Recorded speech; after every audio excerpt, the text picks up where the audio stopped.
Sebelum memulai podcast, mari dukung channel ini dengan cara subscribe, like, dan share video ini. Tema podcast pada hari ini, saya akan membahas mengenai Frans van Lith, menyatukan Katolik dan Jawa.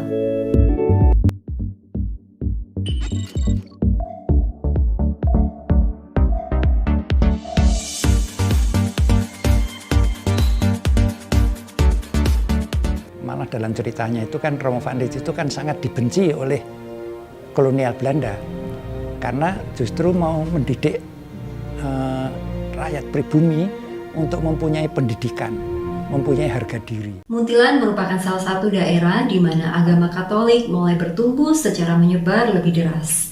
Franciscus Georgius Josephus van Lith atau dikenal dengan Frans van Lith SJ merupakan salah satu tokoh utama di baliknya.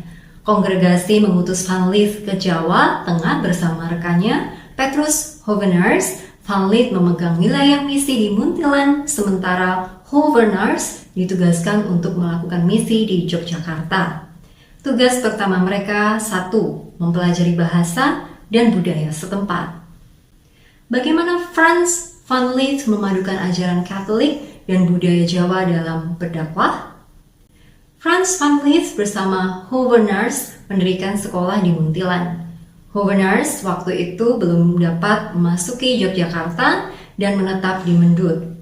Sekolah itu diberi nama Saverius dengan sistem pendidikan kolose atau college dan secara resmi didirikan pada 1904. Pendekatan yang ia pakai kala itu mungkin jarang ditemui di sekolah-sekolah masa kini yang lebih menekankan pada identitas keagamaan maupun model-model pendidikan yang hanya mengacu pada dunia barat. Van Lith ingin agar sekolahnya tetap dekat dengan kultur Jawa, namun pada saat yang bersamaan juga memasukkan pendekatan bahasa Belanda serta pendidikan modern ala barat yang makin terlihat penting menjelang abad ke-21. Langkah lain untuk membuat Katolik menjadi lebih pribumi juga dilakukan Van Lith ketika ia mengubah Sendang Sono Kalibawang, Jawa Tengah menjadi tempat ziarah bagi umat Katolik. Herman Albeck dalam studinya berjudul Back to Sendang Sono, A Marian Pilgrimage Site as a Lens of Central Japanese Cultural Values, menuliskan sebelum kedatangan Van Lith, Sendang Sono yang merupakan satu dari banyak mata air di pegunungan Menoreh dan merupakan tempat yang lekat dengan cerita rakyat tentang Dewi Lan Tamsari. Dalam bahasa Jawa, sendang memang berarti mata air dan sono merupakan sebuah jenis pohon.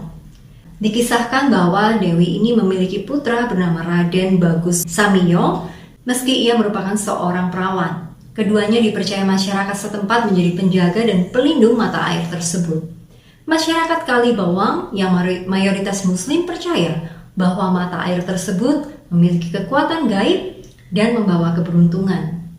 Banyak pula orang yang menjadikan tempat ini sebagai tempat pengajaran ilmu gaib, seperti menjadi tempat peristirahatan bagi biarawan Buddha. Di daerah tersebut, agama Kristen juga turut berkembang melalui masuknya misionaris Protestan Belanda. Dari sana muncullah tokoh lokal bernama Sadrah, seorang muslim yang menjadi pemeluk Kristen yang merasa bahwa ajaran Kristen dan adat Jawa dapat berjalan beriringan.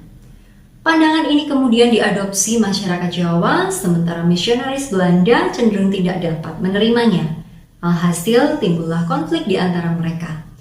Dari Sadrah lah Van Lith kemudian belajar mengenai praktik inkulturasi dalam agama. Ada 2 langkah yang dilakukan Van Lith di Sendang Sono. Pertama, ia menggunakan prinsip-prinsip adaptasi. Kedua, bersama dengan Sadrah serta pendukungnya, ia menggait sejumlah pemimpin masyarakat dalam upaya menyebarkan ajaran Katolik di Kalibawang. Terdapat dua tokoh setempat yang lahir dari upaya Van Lith itu dan kemudian memiliki peran vital bagi perkembangan Katolik di Kalibawang, yakni Barnabas Sarikromo dan Daud Tadikromo. Keduanya menjadi penasehat bagi Van Lith mengenai adat dan kebiasaan penduduk setempat sehingga Van Lith dapat menghindari perilaku yang dapat menyinggung mereka. Terkait inkulturasi Van Lith biasanya melihat banyak kesamaan dari kisah Dewi Sri, Dewi Lantam Sari, dan Maria. Mengungkapkan kesamaan tersebut, ia secara bertahap membuat masyarakat Kalibawang familiar dengan ajaran Katolik. Van Lith meninggal pada 9 Januari 1926. Ia dimakamkan di kompleks pemakaman Kerkhof, Muntilan, dekat dengan sekolah yang ia dirikan. Kini sekolah tersebut tak lagi dikenal sebagai Kolossus Saverius, namun sekolah menengah atas SMA Pangudi Luhur Van Lith. Pada 2016, pemerintah Indonesia memberikan penghargaan Satya Lencana Kebudayaan kepada Van Lith. Penghargaan itu diberikan padanya sebagai apresiasi atas perjuangannya memajukan sistem pendidikan di Indonesia. Demikian pembahasan mengenai Frans Van Lith yang berdakwah dengan memadukan ajaran Katolik dengan budaya Jawa. Apabila ada pertanyaan, dapat ditanyakan di kolom komentar. Jangan lupa untuk terus dukung channel ini dengan cara like, subscribe, dan share video ini. Terima kasih.